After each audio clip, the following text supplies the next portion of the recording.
He saw a girl in torn clothes and said this, and she looked at him in surprise. After which people struggle with a huge illogical threat. Yunos fights goblins. When he was human, his name was Yunos. Now he realizes he's a monster. He doesn't have a name yet. Yunos reveals that he recently turned into a monster because of the program, and the man offers to participate in the genetic program, noting that there are only a few spots left. He then explains that their country was at war with all its neighbors, but the scientists couldn't do whatever they wanted. The program was dubious, and the panel was damaged in 1879 according to the North Imperial calendar. He explains that this is happening right now. Yunos says he has been in a similar refrigerator for about 200 years and sees a failed object in one of the capsules. Following this, he talks about the reasons for his long stay here and the fate of the Ferlitos Empire. He asks what is wrong with his family. Yunos consoles himself with his lack of confidence. Meanwhile, he suggests getting out and is looking for a clue. He discovers another body and finds an item that can be used. Then Yunos encountered a gate locked due to a power outage. The room he was in was running on backup power. He realized he couldn't get past the barrier without help and asked for advice. He declares that he has become a powerful monster and urges her to try to escape. Then he delivers a blow that hurts his arm, and he somersaults in pain. Meanwhile, Yunos jokes that the genetic enhancement program worked perfectly. He insists that now is not the time to sit quietly, and the only way to leave the lab is to get out. Yunos screams that he can't die and doesn't want to die a monster. He claims he didn't scratch the door, then advises you to calm down. He also claims that this place is meant to hold monsters like him, and warns that otherwise he will quickly damage his limbs. Yunos reports on the mad scientist's successful experiment, breaks through the wall and goes outside. He also claims to have brute strength capable of crushing rocks with his bare hands, and is delighted to have finally made it out without running out of breath after covering 60 meters. Yunos says that we need to climb higher and asks where exactly. In the end, he reports that during his search he discovered his additional abilities and talks about the image magnification function in his eyes. Yunos says he would like to say something, after which he explains that he does not remember such a huge forest in the Empire, thinks that everything is clear with this, and says that perhaps the feeling of calm is another of his abilities. He says that his ability to control his emotions fits well with his fighting skills, but he is terrified that they tried to turn him into a weapon, and now it is a fact. As Yunos explains that he has a good weapon, he notices an enemy approaching, rushing forward. He screams, surprised that it was an airship. Yunos then explained that it was a logbook of Canaanites from the northern kingdom on a Canaanite ship. He claims that their ship was attacked by monsters and fell 200 years ago according to the dates, confirming his rightness. Following this, he explains that he is not hungry, but still decided to have a snack and found some food. He said we should go east. There's a city and people left there. Another claims that even if the city is gone, he can gather information. Meanwhile, Yunos warns that the city has most likely changed, and even if someone remains, it is better to run away, otherwise they will be devoured. He compares himself to a monster and is surprised. Then Yunos screams that he is horrified by the smell, and the other man explains that only they can produce such a smell. The goblins scream and attack, and she explains that this is the first time she's seen them, but erotic videos and manga have been a big part of her life. At the same time, Yunos says that he did not expect such a strong smell from the elf and adds that it is difficult for them to cope with it. He claims to know his high performance and offers to test how long he can last against opponents. Moreover, Yunos gives the order to begin and shouts "hello" while striking. He screams, and he explains that it is impossible to describe in words, asks to look. Furthermore, Yunos calls it slaughter, massacre, destruction, or hell, welcoming everyone to hell. He notes that the goblins did not interest him because they were too primitive. Yunos ended up blacking out from the very beginning of the fight and feels like he's playing a game. He then explains that perhaps he's gone too far. Dale insists he's not a loser, and she insists that improving his reputation with the guild will lead to better work. He then says that exploring this place is a waste of time and promises to help Dale if he works harder. After which she calls Lena and Jistu. He apologizes and explains what she found out, and the woman confirms that she took the order to explore the Great Forest at her brother's request. Yunos talks about the Great Forest of Floridas. When he screams no, the girl with short hair cries and says, "How can that be, trying to break free?" He says they're in trouble, and she explains that it's a real disaster. He then explains that she is a goddess and tells her of his mission, and she stands silently, covering herself with her hands. Yunos stabs the monster in the neck. He then screams as his leg is pierced and explains that he cannot die, saying that his body is regenerating. The meat is fried over a fire and sizzles. Meanwhile, Yunos screams that it is disgusting, and the man explains that it is his fault that he attacked him and shows the meat cooked on the fire. He says that when he woke up as a monster who couldn't speak human language, he was shocked, but even someone like him wants to live and needs to eat right. And then she says that if she survives, she will find a way to return to the past and may meet her sister or her sister's descendants. And he is sure that the sisters undoubtedly survived, although he has doubts about his father. Yunos loved horror games and was happy with his appearance. At the same time, he notes that he would like to have more human conversations, despite having no complaints about his abilities, and is considering the possibility of adopting the image of a monster. He offers to temporarily stop the language barrier and explains that his homeland, the Ferlitos Empire, was the largest country with advanced science and technology, allowing it to stand against the four powers. Moreover, in the north of the empire science and magic were widespread, and in the west there was the Republic of Einher, a country of elves who worshipped nature, and he would like to take a look at their language. Yunos notes that elves are a magical race and examines their resistance to magic. The man is surprised by the predominance of women among the elves. Furthermore, he claims that the south is not suitable for them, and does not want to get close to the kingdom of Caesarea in the east, explaining that both countries specialize in magic. It is said that this is a country with many monsters, where the hunters of them, or exterminators, reign supreme, and he is surprised that he must now be exterminated. He ultimately decides to head north towards Japan to find the city, and warns them to be careful not to meet anyone from Caesarea. Yunos warns Lena about the dangers of the work. Lena thinks it's like a picnic. Daira explains the purpose of the research. Yunos advises Lena to be vigilant. Daira asks what to look for, and someone replies that something suitable will be found.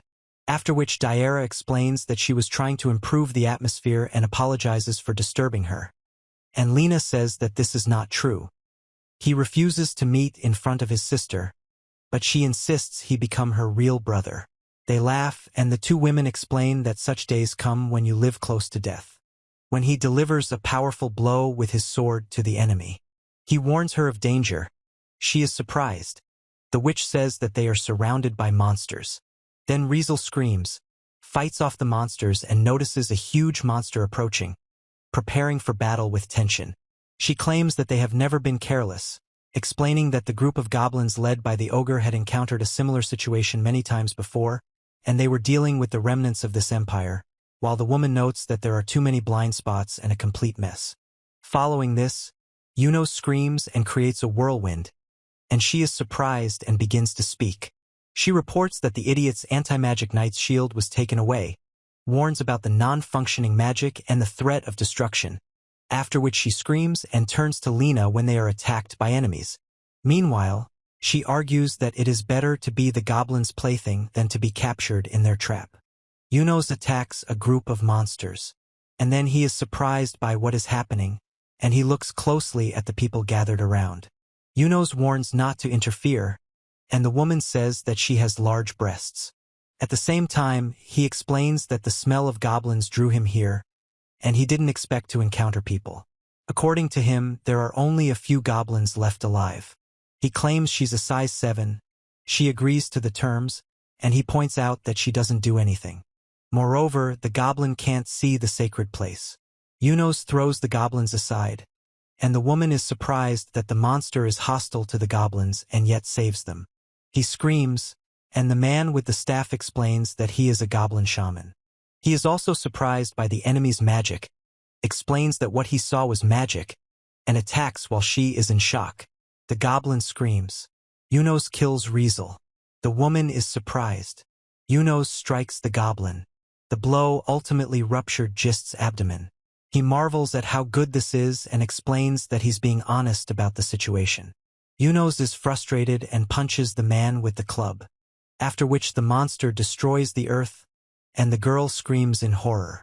Yunos strikes, tearing apart the enemy. When he says that this body has nothing and the truth is now revealed, he explains that the mind is fine and asks not to be afraid, promising not to do anything. He thanks them for saving lives, says he will take what he needs, and explains that he needs to move on with his life. Then Yunos thanks her for the potion and says he wants a knife. She reacts with surprise. He asks her not to take the sword. She says that she can take everything except the sword, and he apologizes and admits that he doesn't understand what she means. Following this, Yunos says that the sword is a sign that they survived and a symbol of their team, and the woman asks them not to leave and not to leave this sword. She threatens to chase him while he holds the sword, and he claims that a monster is just a monster. Meanwhile, he tells that he received a magic sword from that girl, and explains that such swords give special power to the owner and are rare. Yunos says that magic can heal wounds quickly, but he is surprised that he failed despite the quality of the item. And then he says, "Oh my God!" She explains that all she can think about now is breasts, and that their friendship has deepened, which he didn't expect. She asks him not to die, explains that as an older brother, he should not disappear, and he begs that if he disappears, then she will. At the same time, she assures him that everything will be fine. He apologizes to Elena, who does not want another loss, and explains that by refusing, he will cease to be himself. He orders the monster not to move, and the man asks if there is anyone here. Besides, Yunos says that he is not yet asleep and asks if he has dozed off after all. He suggests going to a night workout, says there's no point in forcing yourself to go to bed, and tells you he found an abandoned place. Furthermore, Yunos says that man is glorious, and explains that because of the Empire's power, monsters began to attack from the air, but the Empire won through the power of science. He's glad he didn't become a diplomatic problem. A group of people shout that a monster is approaching, unsure what to do about the cause of the war. Eventually, Yunos points out high walls and anti-aircraft equipment in a town on the border, notices a village to the northeast, and suggests the possibility of reading something. He explains that by heading northwest he can see Lukdil on the border with Kanash, and by going east he will come across the old Kanash front, and now he knows where he is. Yunos then sets out to search, demanding more information. He abandons his backpack, sensing danger, and notices the scent of enemies vowing to destroy them. Several monsters rejoice at the appearance of a head falling from above. He suddenly attacks the group of monsters, striking. When Yunos screams and tears the monsters apart, they flee in terror. He notices this and asks what's going on. He explains that everyone is running in the same direction and calls them fools as the monsters run away in panic. Yunos will then catch and attack the group of creatures with the skill Cleave, causing them heavy damage. He says they move as if under command and wonders who they are defending, then notices the school. Following this, Yunos points to a building suitable for headquarters due to the large gymnasiums, noticing the growing smell and nausea. Inside, he sees a large monster with guards. The goblins explain that they sometimes use other races for reproduction, but this is mainly done by the Goblin Queen. Meanwhile, Yunos explains that in 20 days the goblins will become adults, the magic will disappear, and their numbers will continue to grow as long as the queen is here. He declares that this is not suitable for him and explains that his choice is destruction. Numerous creatures scream and react to what is happening. And then Yunos reports on the queen's protection, but considers it useless, and destroys the small opponents. He claims to have destroyed everyone and explains that all that remains is to defeat the queen. At the same time, Yunos says that the smell is disgusting and he does not intend to approach, intending to kill from afar. He claims it's a control issue and decides it's just a game. He then considers what to do. He also explains that they have a big target and need to hit hard. He then fires at the enemy, is surprised by his miss, and decides to take a second shot. Yunos reports that the blow landed in the stomach, adding that it was right on target. He also expressed the need to continue the study after feeling refreshed. He claims that in a big city you can always find something. Finally, Yunos asks what this means. He shouts, "Shopping!" Yunos then explains that the backpack is large and, with a little extra weight, it can carry everything. He also mentions that the pot, frying pan, and iron plate are good and can be useful for barbecues. He claims it's a shopping mall. When Yunos says that it is convenient to have a cooler box and that he cannot eat a large animal in one sitting, he also explains that salt is no good and he wonders what can food and cloth taste like. He talks about a backpack that has been modified to carry a water bottle, potions, a pot, food, and other things, and also points out a magic sword, an iron plate, and a cooling box. Yunos then marvels at the Empire, explaining that everything is fine, and he is glad to touch civilization after a long time, considering shopping at the Mall of Paradise.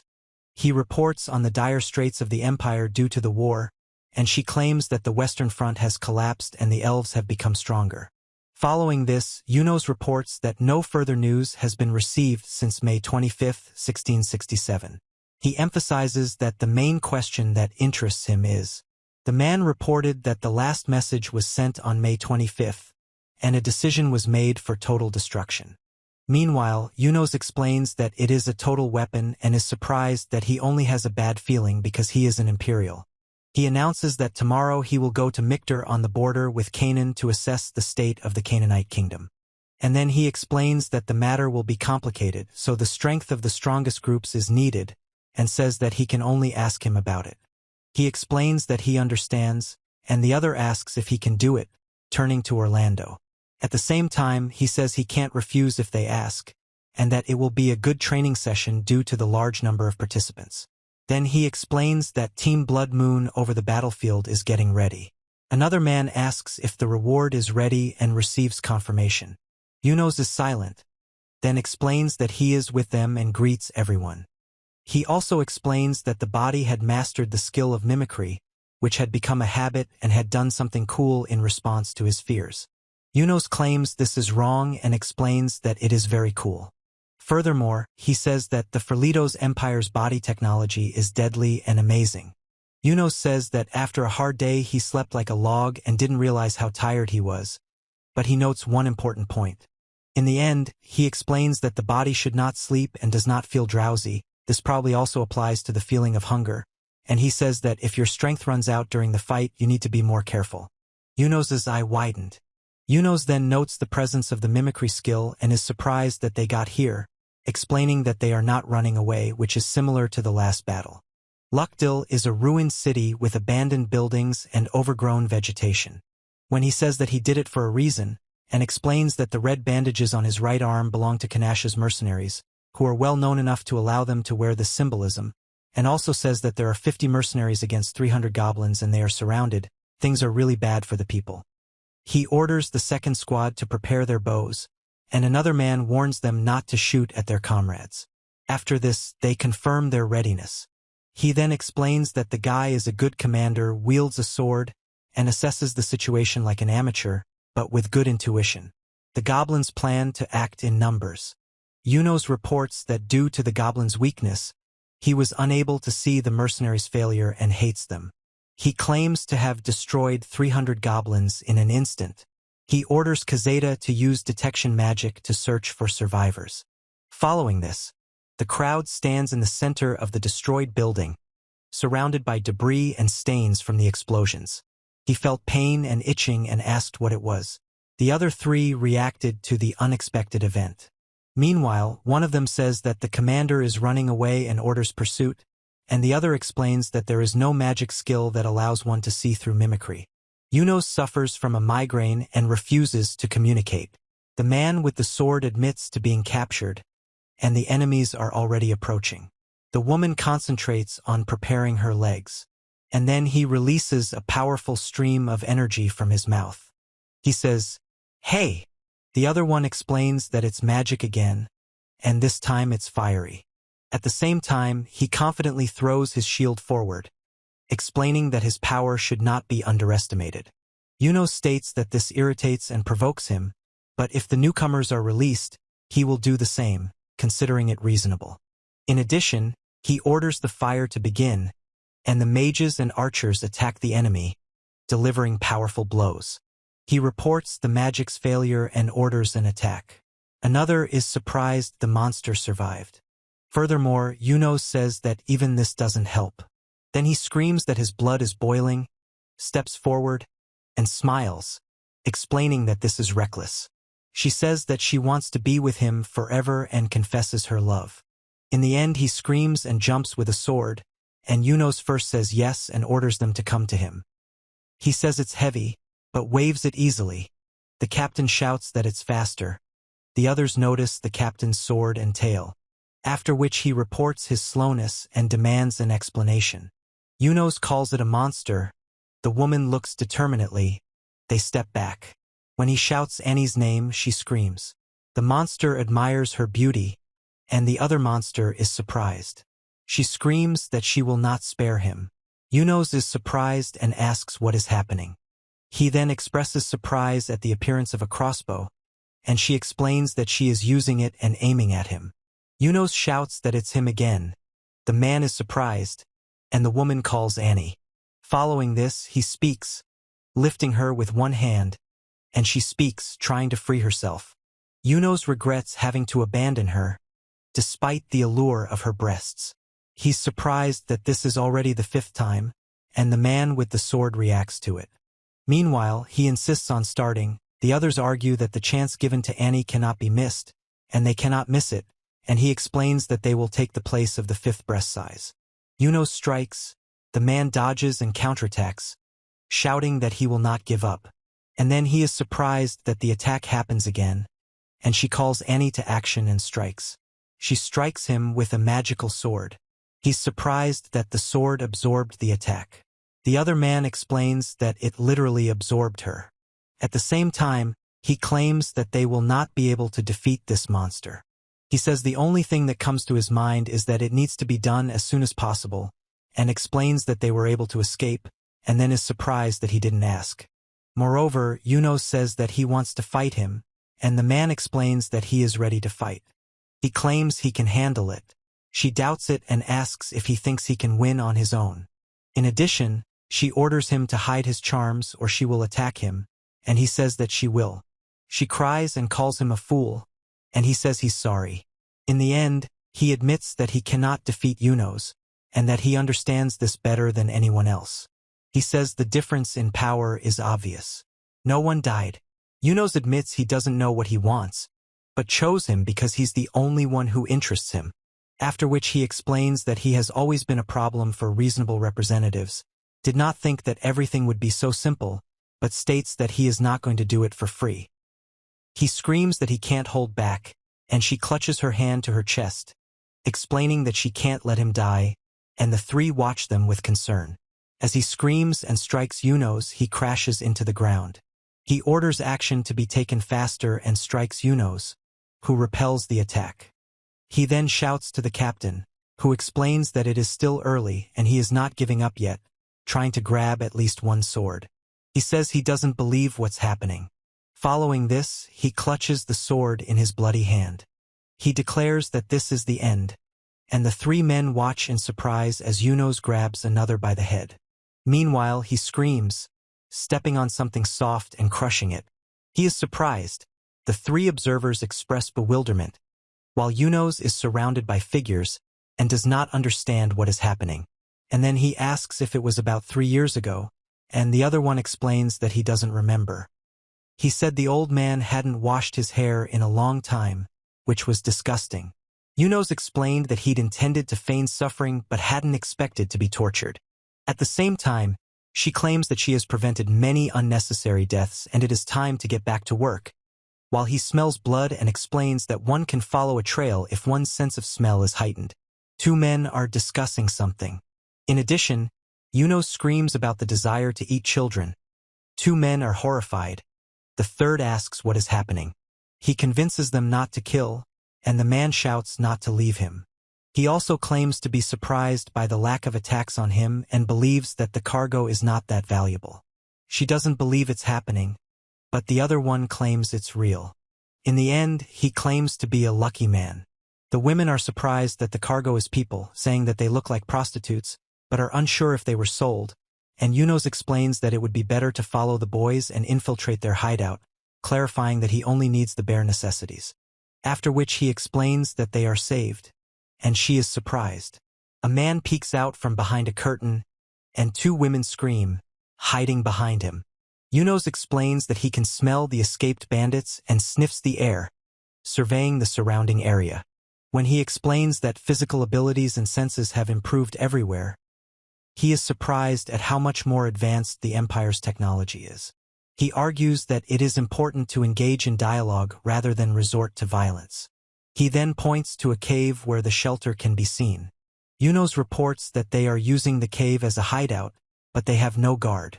Following this, he notices the prison. She talks about the decomposition of the body. He claims that the bones are preserved for a long time. Meanwhile, he says that even children do not evoke pity, explains that this is terrible, and claims that there is no mercy for them. Yunos apologizes to the boss and screams for help, breaking the bars. And then he explains that they are being bullied because they abandoned their cargo and ran away, and tells them that his people are dead, and then shouts that they are all useless. He says that the language is easy to understand but far from mastering it, and asks if their boss is a foreigner. At the same time, Yunos reveals his plans to create a nationwide crime syndicate, complete with a magic sword, hot peppers, and a potion. He reports that the noisy work is over and the number of people is decreasing, so he believes that the time has come. He also explains that this is one of them and urges them to focus on results. Then Yunos apologizes for disturbing him, attacking, and the man is surprised and asks what the hell he's doing. He says there is a man on top and a spider below. Furthermore, Yunos says what surprised him the most and asks if he is the monster who stole his baby. He asks, "What the hell, Erangel?" He ends up asking how long it's been since Orlando washed, and he answers with his name. He explains that a lot has happened, and the group around him says that he stinks and smells like a goblin. After which he added that the monsters were destroyed without any problems, but there is one thing. He explains that they discovered a new kind of monster, ogre-sized, humanoid, gray, with a tail. It took all their strength to kill one. They were outnumbered and lost 7 in a few blows. Another explains that they were being rained down on them. When he explains that weapons and magic did not help, he explains that he is strong, resilient, and agile, and that he seems to have high intelligence. He claims it's not funny. The man in the chair explains that even killing him didn't help, and the other man says he couldn't even hit him and thinks it's a pathetic story. One of them then suggests that the knights face a new species, and the other explains what they will get in the end and asks if he wants to report it, reminding him that it is his job. He explains that the mutations could have gone unnoticed and a new species could have emerged. The man asks him not to talk nonsense. The monster asks how many of these creatures there are and assures them that people will die instantly. Another monster calls it a Fulitos and is certain it's an imperial experiment, and a third declares.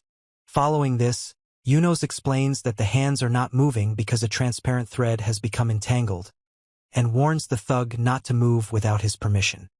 He explains that because of the interference he cannot take care of the kidnapped man and pick up a woman, and another man shouts that he cannot get it up and asks where his girlfriend has gone. Meanwhile, Yunos suggests repeating the use of the child as a game, stripping the woman and child naked and making her dance, claiming it was fun. He asks what to do with her. The man shouts that he's furious and strikes. The woman says she's been changed and doesn't recognize anyone anymore, but she knows what it means to be angry. And then Yunos says that he will get rid of him, but not this guy, explains that the thread intended for a person will not stop the monster, and says that the thread is still in question and it is dangerous to jump into it carelessly, and also that he does not know that he is an experimental soldier, and at first glance it seems so. He recommends keeping your distance, then destroying the thread and striking. At the same time, Yunos says that he does not know whether 200 years or more have passed, and asks not to waste intelligence on him, and the other man explains that there are a lot of threads and this has been prepared in advance, then orders to catch and crush Yunos. He announces the end, notes the molt, and talks about the process of changing the shell. Moreover, Yunos declares his death and delivers a strong blow to the opponent's chest, from which blood gushes. He explains the poison's numbing effect and explains the need for a potion made from breasts. He then gives the thing permission to speak, without foreseeing the consequences. He also becomes confident in the idea, then asks for it to work and notices that the pain and numbness go away. Yunos reports that he noticed a deformity in his right hand, but everything is fine now thanks to the potion. He expresses gratitude for saving his life. In the end, he explains that not only was his life in danger, he had not felt real pain for 200 years, and this was the most terrible moment of his life, and also explains that if he used this method on a person without warning, he refuses to kill an innocent woman for justice, unwilling to deprive himself of the opportunity for sex. She expresses a desire to have sex too, after which he explains that he doesn't need anything, and considers this an excellent reason to kill the degenerate, then says that the pain and numbness have disappeared. He remembers the smell and is about to move. When Yunos says that the girl is nice and will be wonderful with a child, he then suggests shaking her well. He is surprised, screams and explains why the bastard didn't die, until another monster appears from the forest. Yunos then explains that the monster's fear of the strings prevents it from approaching, which irritates it. He warns her that it will cause her to run away and scolds her for her stupidity. He explains that he can't catch up with the cart when its back is turned. He says it's a game between them, then shouts that he'll come if the other one doesn't come, and warns that he'll retreat if the other one gets too close.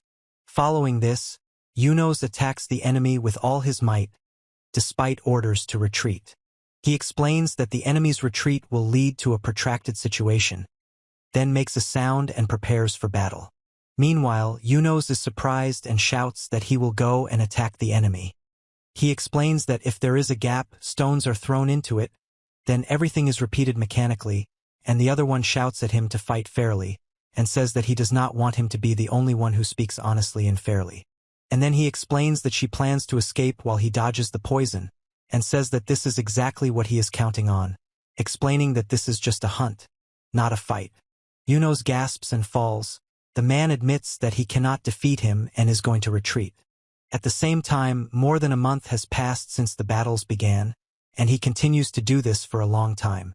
Yunos claims that the monster has started hunting him, but he considers this madness. He also claims that he lacks the strength to eat and sleep properly, and explains that he cannot think normally, claiming that he has no strings or poison. Yunos screams that he is in pain and does not understand what is happening, asking why this is happening. In addition, the man explains the need to go this way, to which the hero begins to shout and attack the enemy. Yunos attacks and he dodges and strikes back. After that, Yunos crawls with difficulty, explaining that he's in pain. He ends up dealing the monster a fatal blow, then carries away the body, accompanied by screams. Yunos crashes into the wall and screams, after which he announces that it is the language of Felitos, and then clarifies that we need to wait. Yunos claims that he is similar, while the other denies this fact. When he says he needs to die, Yunos says that the species are different, but essentially they are the same and are on the same side. He then explains that something important is happening on one side, accompanying his words with the sound of a blow. Yunos claims that they are different. He then announces that they're back and that this is an elven episode. He explains that he did it, and the other asks what about Canaan's reconnaissance. He explains that after defeating Spider-Man, he went to Canaan, straight to the frontline cities of Canaan and Einher, and then explains the location of these territories. Meanwhile, Yunos announces his rejection of science, while the woman reports a high respect for nature in the Einherjar, where minimal settlement and reproduction of monsters is practiced due to the power of the elves, which poses a serious threat to humans. Einherjar representatives are usually armed with the best weapons to defend themselves against monsters. And then he explains that the ballistae are exactly the same as they were 200 years ago, and says that the whole city was unsympathetic, and he is disappointed and no longer has high hopes for Canaan. He explains that he has come to Einher, which was next on his list, and says that it is probably time. At the same time, he suggests going on a reconnaissance mission, claiming he's been in the country for 16 days and is getting to know the elves better. He notes that elves are renowned for their high-quality beauty and explains that he's seen over 100 elven women on reconnaissance missions. He'd surveyed the entire river area to study the biology of the dangerous race. It was time to move on to the next location. Besides, he says that this is reconnaissance point 2. He claims that this is mistress number 6. He also claims that mistress number 6 is his favorite elf, the one with whom he feels a sense of danger. He explains that she always comes at night with a child and explains that this is her nickname. He says he wanted to see close-ups of breasts and can now enlarge them even more. He also notes that the power of eroticism is astounding. He ends up asking if they are ready today, and she explains something to the children. He praised Mrs. Six and called her a good girl. After which Yunos reports that the curse is haunting him, and tells that Lady 8 appeared a little earlier than usual, reassuring her, calling her a sweet elf. He mentions that number 8 is another elf that he particularly likes because of her figure. When he explains that she always has 2 assistants with her, it is probably because she has her own purpose in the state and the country, and there must be a reason why she never opens her eyes. He notices that Lady 8's bathing has a ritualistic quality and explains that there is some mysticism about it that makes it different from the ordinary. Then Yunos screams. He claims to understand the situation and explains that nothing will change after the feast, then marvels at how disappointing this is. He then goes on to explain that he cannot achieve an erection even after undressing her and making her cry, and explains where his manly spirit has gone. Yunos claims to have woken up earlier, explains his ability, and talks about the accumulated voids in the hope that he has not gone mad.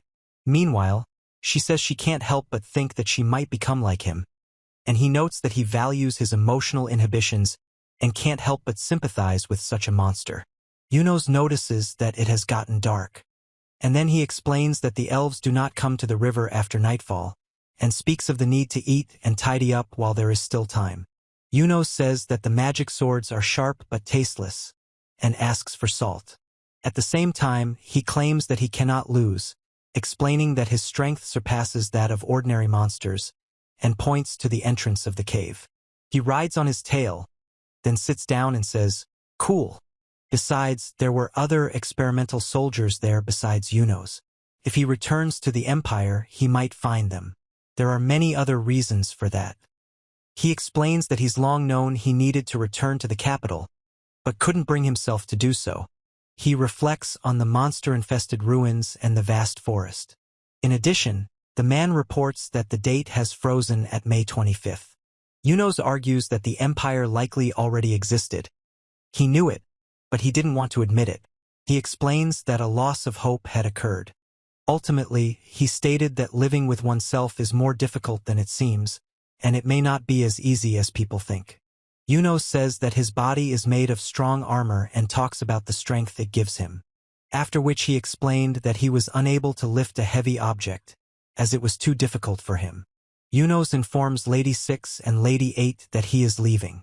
When he explains that she needs to stop, the others laugh and try to pull her clothes. Yunos says it's hard to get moving and says it's time to hit the road. He then calls Daira to come over and explains that she wants to become a great magician, after which he asks her to take off her clothes. She refuses, expresses indignation, longs for her parents, and plans to return to her hometown as an adult. Following this, she marvels at the destruction around her, then breathes heavily and cries, and then silently raises her hand to her forehead. The woman clarifies that she's already told him everything about the guard and asks if he's referring to that monster. The guard explains that it's cheap. Meanwhile, she notes his generosity and asks what he wants to know. She then promises to tell him everything she knows, if he doesn't mind. Meanwhile, he reports that chaos reigns in the kidnappers' hideout due to the appearance of a monster. She reports that the kidnappers have escaped, and the man explains that this is easy to understand, given their observations. And then she explains that he was looking at the cart and staring at them, but in the end he didn't take anything and left, and he says that he doesn't know why he attacked the cart. She explained that she decided this because he would return soon. At the same time, she reports that he watched them for a while and ran away without doing anything. She says it was her intuition that drew her attention here and suggests being careful, and the other woman says that maybe this is how women are looked at.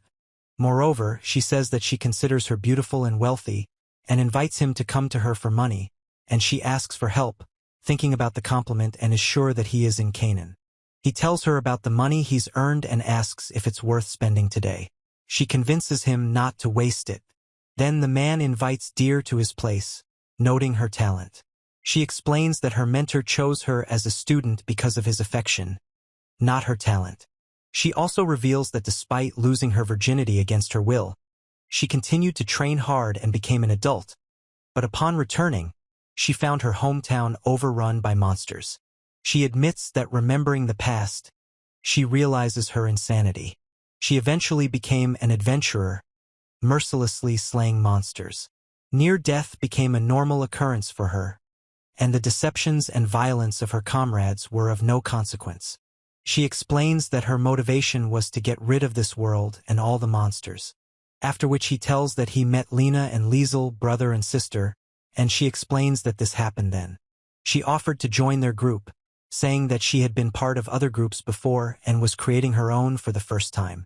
When he asks where the potion is, she explains that she used it and says that the temporary team has become a real family to her, sharing joys and hardships together. She says the sword is proof of their place on the team and promises to return it at any cost. Then she promises to return alive. She asks Lena to wait and walks down the street.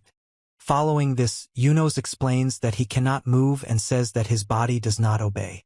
He explains that the battlefield is clearly visible and tells how he left Einhell and headed southeast, towards the capital of the Ferlitos Empire. Meanwhile, Yunos clarifies that this is probably the city of Eiders, and says that by sunrise he had already reached the ruins. She claims that the elves did it. Then Yunos confesses to spying on the naked elves, considering it a favor for a favor. He explains that he can hear the chirping of crickets and doesn't feel tired, continuing to run forward. He rushes forward.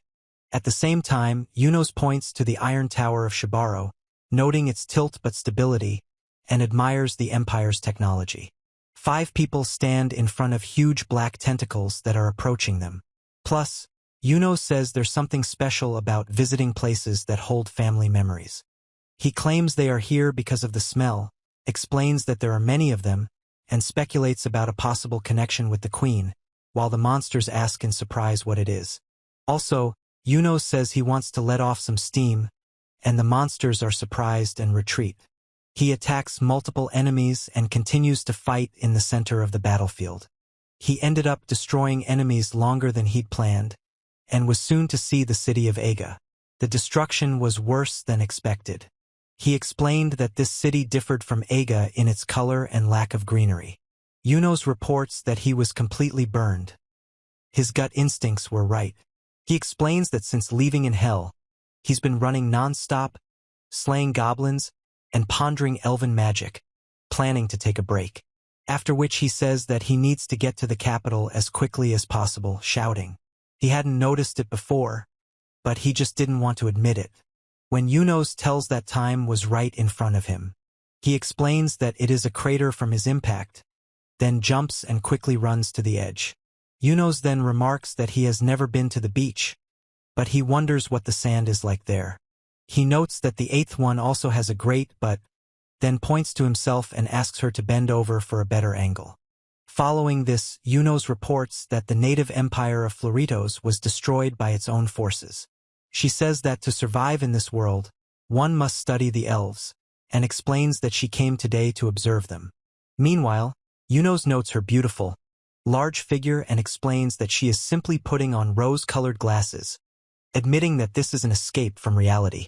He claims that the survivors of the Empire's decline may inherit technology that could restore him to human form. And then Yunos explains that he does not hate his current form, but once hoped to return as a human, and now he is surprised that he will have to live alone without companions and abilities. He says his mood improves as he looks at the wet woman. At the same time, Yunos noticed that having an attraction instead of companions helps him avoid loneliness and depression. He explains that he can't return as a human and believes it would be better for his mental health to become a stern monster. He can already see what the end will be. Yunos also announced his decision to pursue diplomacy, specifying that he would receive salt in Canaan. He added that everything was fine and he had not yet given up hope. There was a man who was racking his brains over his problems. Also, Yunos is screaming and Orlando says that he always talks about it. He shouts to learn to read and write and he explains that he can write his name. In the end, the man says that Lloyd and the others should study now, and the other man is indignant about the truant man. He claims there's no time so they'll only read the main points. Edward notes that he's a kind person and refuses to take anything from him. He then reports that the old goblin colony of Alquil was destroyed by one creature, and another confirms that it was definitely his work. Yunos notes that the threat level is considered catastrophic due to the lack of significant casualties, but it's not yet at the highest level. He predicts that the death toll will likely increase as monitoring continues. When he explains that he has strengthened the weapon to the limit but there are not enough mages, the man claims that the monetary reward will increase, and another says that they, dawn of the battlefield, will defeat the enemy and receive a huge amount of money. He says that the country of Sidezelia lacks excellent mages, and Yunos wonders if there is a mage who doesn't need money. Then one of them explains that if she were more erotic and had larger breasts, they were referring to Annie. After that, the other one is surprised and yells, "What?" He wonders why they called her name, and Yunos explains that it is difficult to explain. He then tells of a 200-year-old Landil capable of erasing memories. Another confirms and thanks him, and the woman is surprised that Orlando is offering food. She says that the boss is treating everyone today. He asks if this is true. The others shout that it is only alcohol. Meanwhile, he claims that he spent a lot of money on the treatment of his finger, and Yunos explains that this is punishment for truancy. He screams, and then several people are lying on the ground with wounds and blood around them. He asks what kind of monster it is. Yunos doesn't understand, but he can see from their faces that they are surprised. At the same time, he explains that he was frightened by the bandits' attack on the merchant caravan and asks if only the coachman and guards were killed. She confirms that they were, and in an unsightly state, pointing to her damaged acup breasts with objects embedded in them. Yunos notes that they did a good job. Moreover, he forgot that he was not alone here, and the man was surprised that his sword had broken. Yunos says that we need to deal with the bandits. Furthermore, he dispenses with ceremony, wounds an opponent who tries to escape, and claims that it is too late to escape. He can no longer be stopped. Yunos rushes forward. The man screams and begs for it to stop, explaining that this is not necessary. She ends up saying that a respected teacher said that you have to be willing to do what people don't want to do. Yunos strikes, piercing the man's neck. He then explains that all of his homeroom teachers were men and shows a disc with a picture of a woman who says that she is in his debt, sensei. Yunos reports receiving payment for clearing out the bandits' camp, explaining that he couldn't stop because they were bandits. He notes that it was for Cannon's benefit, expresses surprise at the opportunity to eat, and remarks that all he has to do is ask for salt.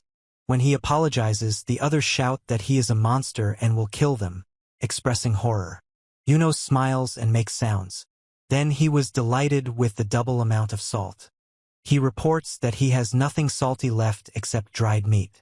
Now he can enjoy tasty food, as he has bottles of salt and a bag. He notes that the outcome of the battle was uncertain and mentions the worthless vase. He then explains that he's tried various methods, but nothing works.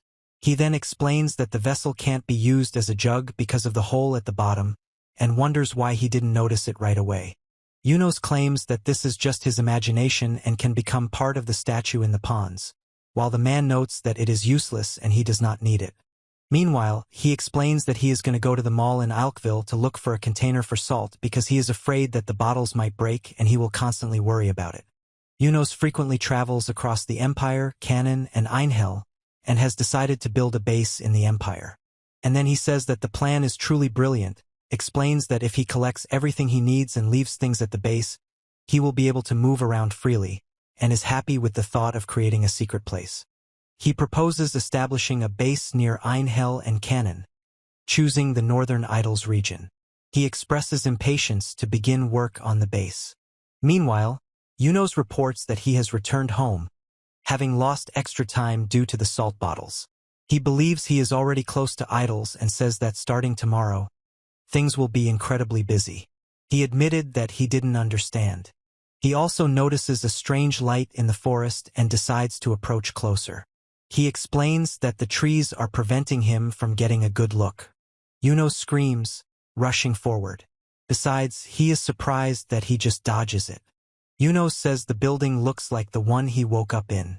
He ends up saying he tried not to think about it and explains that that's where his nightmare began. Yuno says he can't pretend he doesn't see it, but he's already found the building. After which he reports that he is unable to lift the door because it is too heavy. She says she never planned to take over the goblin base, and explains that Fort Carnash was originally owned by Cannon, but was long ago occupied by the Empire and cannot be just a fort. When she explains that she didn't want to take the job because of the memories and needed the money, she moves around Cannon without money due to crossing borders, blaming someone else for it. She asks him his price for the night. Then he alternates between shouting and talking. She announces that the queen is standing before them in the fort and invites them to see her. She claims that such beauty and her bust are irresistible. The two men shake hands approvingly. Following this, the two men react to the impact when a rock hits one of them in the face. He shouts "Comrade," and three men with torches say that the next morning during the battle fire was opened. Meanwhile, Kinoshita knocks down 100 goblins with a single blow. Another notices her different rank, and Kinoshita exhales after the attack. She asks to be called by her first name less often, so as not to associate her with her worthless mentor. He announces the end of his magical powers and his departure, but praises her for her excellent work. And then she says that he changes magicians too quickly, and he explains that he must use them until the last minute and cannot trust mercenaries, because the magical power runs out, after which he delivers a powerful blow. She reported that the victim was wounded and became an easy target for arrows. Her life was over. The battle for Fort Carnash ended with 5 killed and 455 wounded. The fort suffered no serious damage, marking a complete victory in the capture.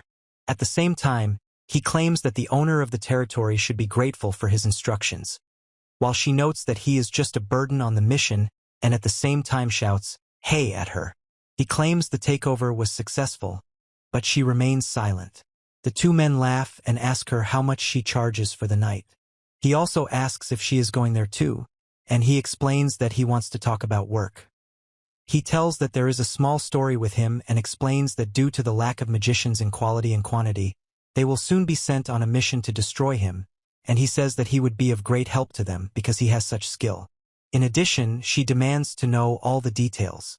The image depicts a landscape with modern buildings, trees, and clouds against the sky. Eventually, Yunos is surprised by the open gates, explains that he has discovered a room, and notices that the gates have melted. He notices the melted ceiling and is surprised by the thread on his hand. After which Yunos explains that this is the place where the Spider-Man lived. He reports that the gates are open. He describes what he saw while descending the elevator. He hears quiet movements. When he noticed the power generation equipment, he was surprised. He explained that the gate hadn't been opened to begin with, and he was only able to open it when he got outside. He suggests testing the guesses, confirms their accuracy, reports the possibility of generating electricity from underground water, and decides to use the building as a secret base. Yunos then says that his backpack is now empty. He wants to go to Alquell and take a lot of things with him, explaining the need to watch the elves who are definitely up to something. He shouts at her not to leave her, but holds her by her clothes. Following this, he grabs her and pushes her forward. She is surprised and screams. He demands it back. She begs. The two men laugh. Meanwhile, Yunos reports that Sixth has donned the shirt she wore when she came into the world, and notes that their pranks are becoming increasingly sophisticated. He anticipates the next performance, reflecting on the similarities between elves and humans, their capacity for friendship.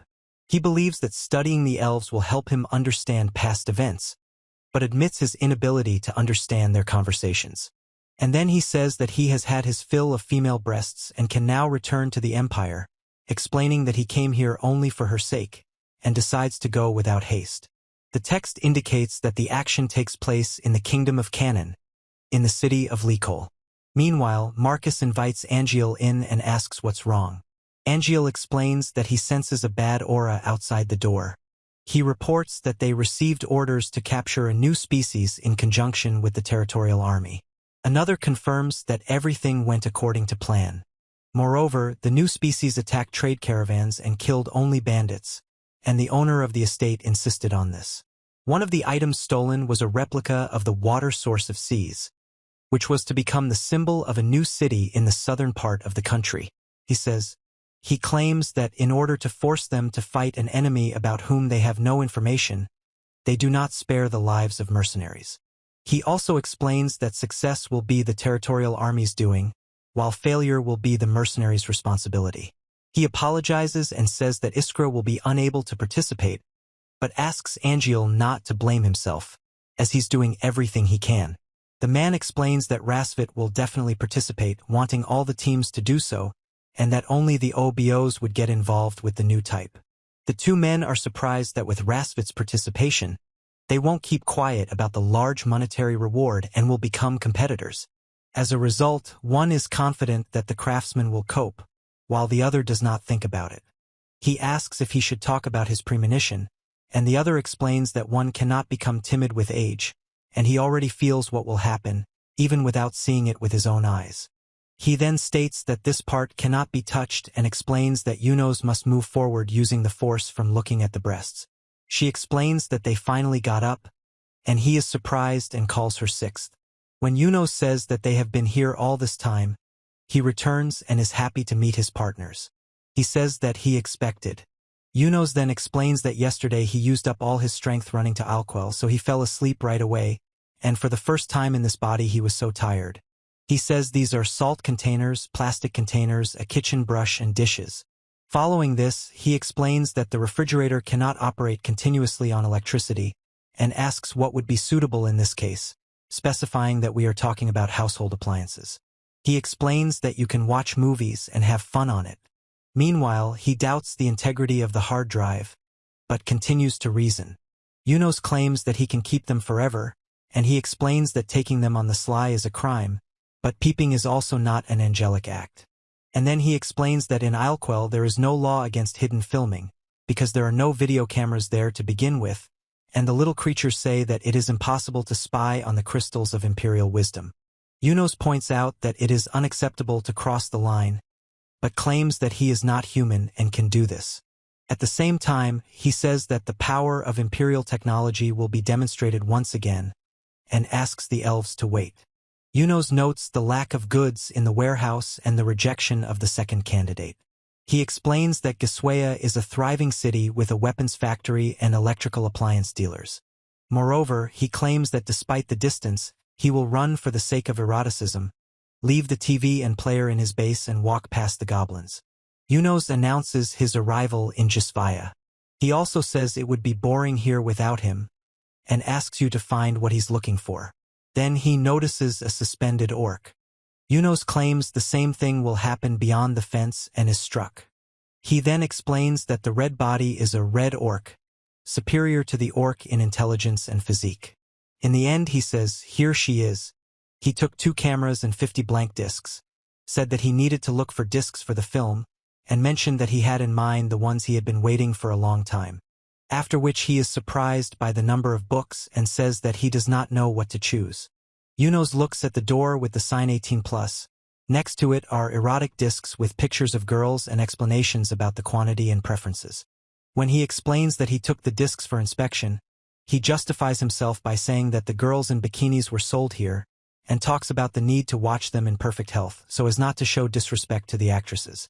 He advises to eat first and then fry the meat well. Yunos then explains that he is adding salt from Cannon and serving dishes from Alkville, after which he announces that the venison steak in his style is ready. He wished him a bon appetit and began to chew the meat. Yunos then remarked that the salt was delicious, and he no longer wanted to return to tasteless food. He believes that meat will taste better if the unpleasant odor is removed with spices. He noticed and explained that he was washing his hands. Meanwhile, he claims that not only electricity but also running water can be used at this facility. Yunos announces that the moment has come, and then he explains that his hands are shaking as he tries to insert the disc into the device, which makes clicking noises as it works. He asks to turn on and repeats the request, then reacts to the noise from the TV. At the same time, Yunos explains that the disc may be broken, and he says that all discs do not work.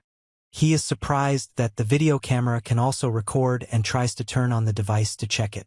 Furthermore, Yunos shouts that this is unfair, and the man explains that the discs cannot be used for 200 years and is surprised that the technological power is not the same, after which he asks why the Empire does this. He stated that he had forgotten about the problem with the player and offered to return to Alkvel to test the new player. Furthermore, Yunos speaks of the opportunity to do photo shoots and watch adult DVDs as a new hope that has been born in his heart. He claims that he might go crazy if he loses her. In the end, he explains that if he becomes strong enough to stand on his feet without hope, he will come for a new player, but for now it's better to go to bed. She says that in the 6th and 8th rooms the girls were having fun on the beach in mini bikinis. After which he says that this is a happy and at the same time sad dream. Yunos says he tried to watch adult DVDs at his new base, but couldn't. He was completely crushed, but a bad streak never lasts forever. When he tells that in order to further simplify his life, he visits the roads of Canaan, where he mines salt. He saw 3 broken horse-drawn carts and suggested using them for the plan. Then Yunos shouted and attacked. Then he shouts to run, and the man calls for faster driving and urges the horse on. Yunos reports that they had a work cart that was left behind out of fear, and then clarifies that the bag contains dried meat that smells like medicine. Following this, he asks what it is, surprised that they ate it all. He says it's Canaan's royal army, though there are more mercenaries here. They discuss the army's size, estimating it at around 300 to 500 men, and he warns them not to underestimate them. Meanwhile, Yunos says he knew the Canaan raiders would come here eventually, but he didn't expect it to happen so quickly. He argues that running from the army is futile, and that escape is only a temporary solution. He says he has only 2 choices: beat them or kill the army, and the result will be the same. And then the Canaan army officer says that it is necessary to eliminate the enemy, warning about the possible consequences of frivolous behavior that could harm the authority of the army and threaten peace.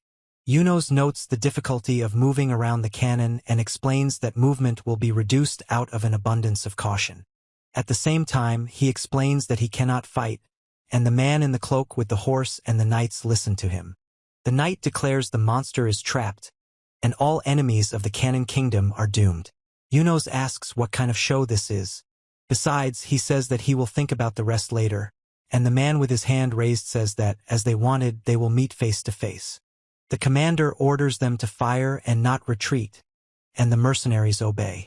Yunos explains that the arrows won't penetrate him, calls them boring, and expresses surprise at the mercenaries' weakness. The enemy also has a halberd. He orders them to demonstrate their abilities, then shouts and charges on horseback. He explains that a one-hit magic combo is impossible and decides not to let the enemy escape, and Yunos notices how quickly he assesses the situation, abandoning his horse and weapons. Finally, the knights prepare to attack. One of them says that even if everything goes according to plan, the mages are too powerful. He announces his next move. He notices that the magic staff has hit him. The enemy is able to return the weapon. He rejoices at the opportunity to have some fun with it, after which Yunos explains that the air is filled with battle frenzy. He's one of the mercenaries and says such a large number will cause a lot of trouble.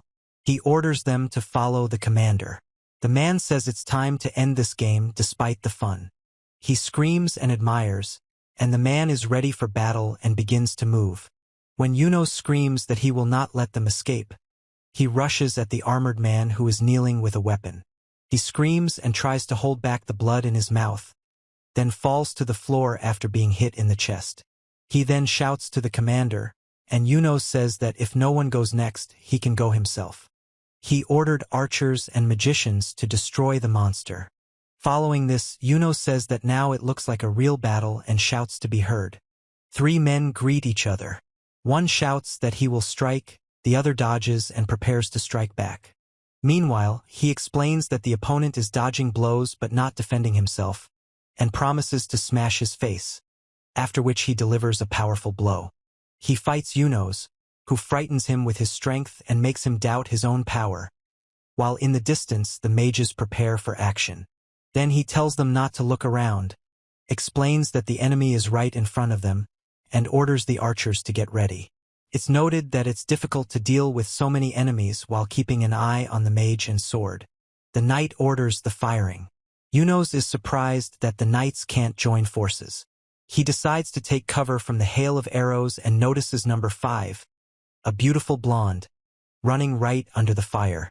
At the same time, he is surprised that the magic sword will not pass through him and asks what she is going to do, and she smiles and rushes to attack.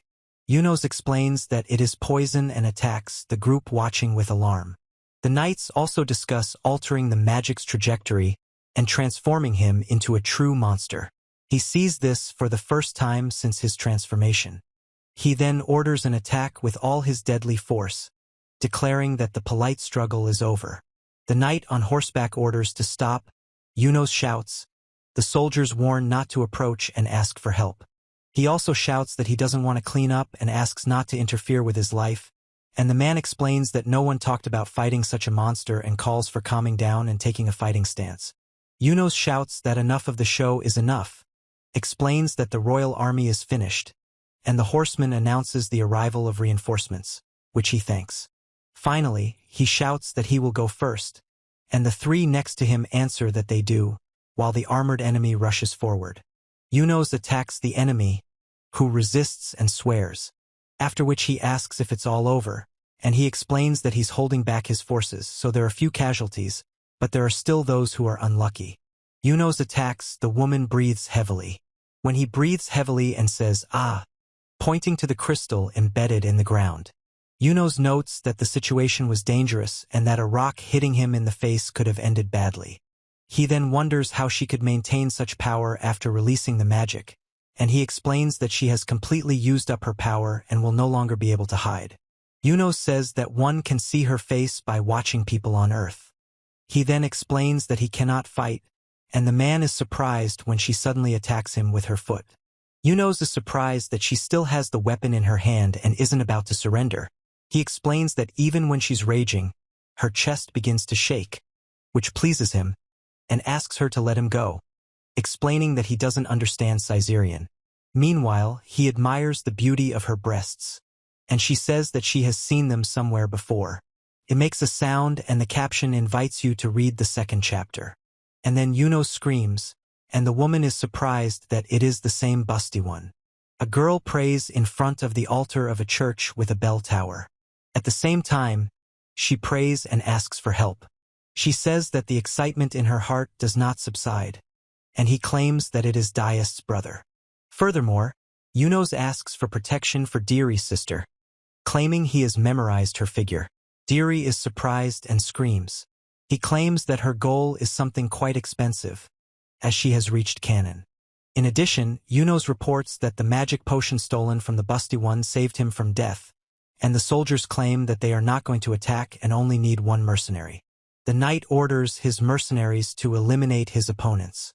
The woman is surprised by his gaze on women and fears he's going to kill her. She eventually demands that he kill her right now, but he insists that no one would do that. She is surprised and asks what's going on.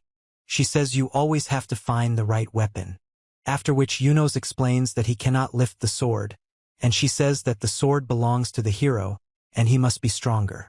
He screams. She holds back tears, hugging her staff. She prepares for battle. He grabs her shoulder, startling her. When Yunos says that people are not toys, Lena is surprised and asks what that was. It hits the water, creating a splash. He then explains that grilling the fish will cook quickly and help preserve flavor and nutrients. He says, "Boobies," describing their beauty. He then says she's brave enough to reveal her breasts, which increases her sympathy. He also explains that humanity is categorically against his existence, and he felt it keenly even though things could have been different. He thinks today was fun, but it was too easy to call it a fight. Meanwhile, he says that his power is too great and is surprised that he probably expected something else. Yunos declares that he intends to continue living as a monster, no different from people. And then his level of surprise increased after the battle. Kenan would be more vigilant, logistics would slow down, and he would have to move away from this place to relay the information, taking advantage of the break for food. Yunos says that he will go to his last job in the morning, and she holds and examines the weapon. At the same time, he orders that the seriously wounded be placed in carts and that those with light wounds be sent to guard duty, and 2 men confirm this. She asks Orlando, he explains that there were fewer casualties than expected and considers the battle a success, while Yunos says that the monster is just a monster. She also tells Lloyd that he understands this because he is much smarter than her. He says he was just playing with them. He also reports that the operation to eradicate the new monster species claimed 18 lives, with another 456 injured. This unequal ratio suggests the new species isn't all that terrifying. A territorial army knight explains that the mercenary guild is responsible for the mission's failure. The owner agrees, and he explains the punishment for disclosing information from Battlefield Dawn. Eventually, Yuno screams that he is being mocked, and the man explains that he has provided all the information about the sword's effectiveness and everything he knows about it. He reports that after the war with the Empire, the mercenary guild was weakened, and to avoid destruction, they submitted to the state. He is unable to protect the mercenaries, after which he asks if it would be possible to convey such information. He apologizes to Orlando and explains that another group of mercenaries is going under. They don't understand who he is, and in a voiceover they talk about the kingdom of Canonrecall. When she explains that the kingdom has long suffered from monster attacks, she explains that research is being conducted on a new species and says that the monster remembered her and Orlando. She is surprised that he has such a developed intellect that he is able to distinguish voices and faces. She then says that she has only heard of such monsters from fairy tales, explains that it is more reasonable to assume the presence of something memorable, and he says that the monster easily stole his magic sword. She asks Diella not to do this. Following this, he names Orlando and Edward, and she explains that she cannot let him go so easily and asks for forgiveness, since the goal has been accomplished. She is a sister. Meanwhile, he screams as he gets hit in the face. Yunos informs him that the task of destroying the Viper is punishment from Dawn. He warns that escaping will make him a criminal. The woman demands an explanation from Edward, and then he says that he feels a strong desire to return to his homeland, but now it will be difficult to leave Canon.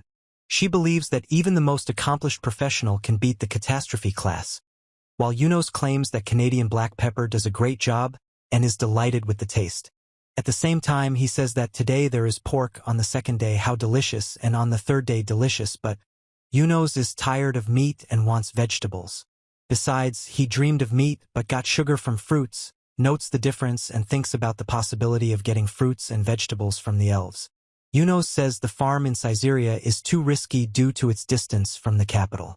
He'd like to wait, but he can't catch fish without effort. The question arises, will he have to go to Canaan? He also spotted several promising locations and memorized them. The site is being left untouched for now due to the possibility of hidden treasure. It's likely that there are exiled criminals there, and he'll be able to relax without attracting attention. Yunos decided to spend the night at the base to observe the elves. He ends up wanting to make sure there's water in advance because he doesn't know where the next supply point is, and she says she hasn't done any monitoring for a long time and that her true intentions are the best. He says he knows it's early, but it's time, and the other one says that when he becomes a pro at hidden camera, he'll put the camera right here. After which he orders an attack, then reports that no one came to the base for observation, and is surprised at what happened. Yunos says that the Empire's military soldiers must remain calm at all times and decides to stay another night. When he shouts that there is no one on the second day, Yunos decides to stay another day to check out the female charms. The next day, not a single elf is in sight, and he begins to worry. He then says that the elves wouldn't change their routine because of a monster and wonders what made them go so far. He will postpone the surveillance mission until the elves have resolved their problems and will focus on the vegetables, waiting for an opportunity to eat greens. Following this, Yunos admits to tired legs and a weak chest, notes that he has warmed up with first place, agrees with the guesses about the farm and decides to spend the night before continuing on. He says that the village was abandoned recently, but the feeling of life still remains. Meanwhile, he explains that the mark on the wall looks like a blow from a huge object, and says that he saw a similar mark in an abandoned village where there was no human battle, and the gates remained intact, and there were almost no signs of resistance. Yunos explains that the great detective Yunos, who resembles a shadow viper, says that the monster could kill a person unnoticed by swallowing him whole. And then he explains that the huge snake can camouflage itself and is considered a physical attribute. It's not his enemy. And then he rejoices that they've finally found the fields. He explains that the warehouse was destroyed by mice, which is why nothing grew here.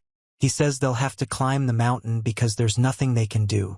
Meanwhile, Yunos explains that the mountain is densely forested, making walking difficult.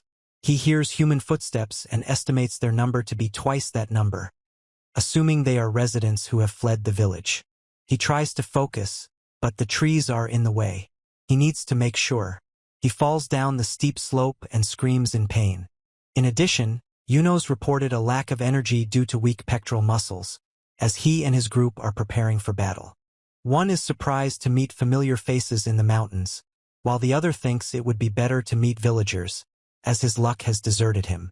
He also informs her that she will also be emerging at that time. She asks Orlando not to come so close because of the smell, and Orlando apologizes. The two men confirm this. Yunos says the enemy is ready for battle and has twice underestimated his strength. He prepares to fight, but the woman shouts at Dielma, asking what she's doing, and notices it's the one with the magic sword. She ends up attacking him with her breasts, and he's surprised that she started with that right away. Yunos is surprised by her departure. He can't tell if she's thanking him for returning the sword and explains that a monster isn't influenced by human values. After which he is surprised that she could bite him on the chest, and she explains that this is how she recognizes him. She apologizes, explains that she does not want to fight, and points her staff at Yunos, causing a snake to appear and move towards him. When Yunos says it's a snake monster and could be a shadow viper, she points to the group and talks about it by pointing and touching her cheek. She then calls for help as an explosion occurs. He is surprised that Dielma is sane, reflecting on her desires, and explains that he is afraid of being a bad ally because of his weaknesses. Following this, he explains that he has abandoned this idea. Yunos notices that the creature speaks Canon's language easily. Dielma promises to return home by any means necessary, and the man remains silent, watching them. Meanwhile, he explains that he will help now, and the woman is surprised. Yunos claims to have 5 magic potions and wants to test the intentions of the woman, who says he looks pale and that she is disappointed in the common sense she believed in. Then she asks Edward how many blue potions they have. He replies 2. She says hers makes 3, and he points out they only have 3 bottles. Yunos explains that he will add 2 green potions and asks if that will work, and he thinks about it. At the same time, he and the other man shout Diema's name.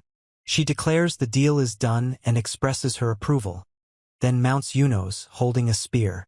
He claims that the creature has no courage, and she notes that she did not resist. She also says that the place is very high, and at the same time she hugs the man tightly.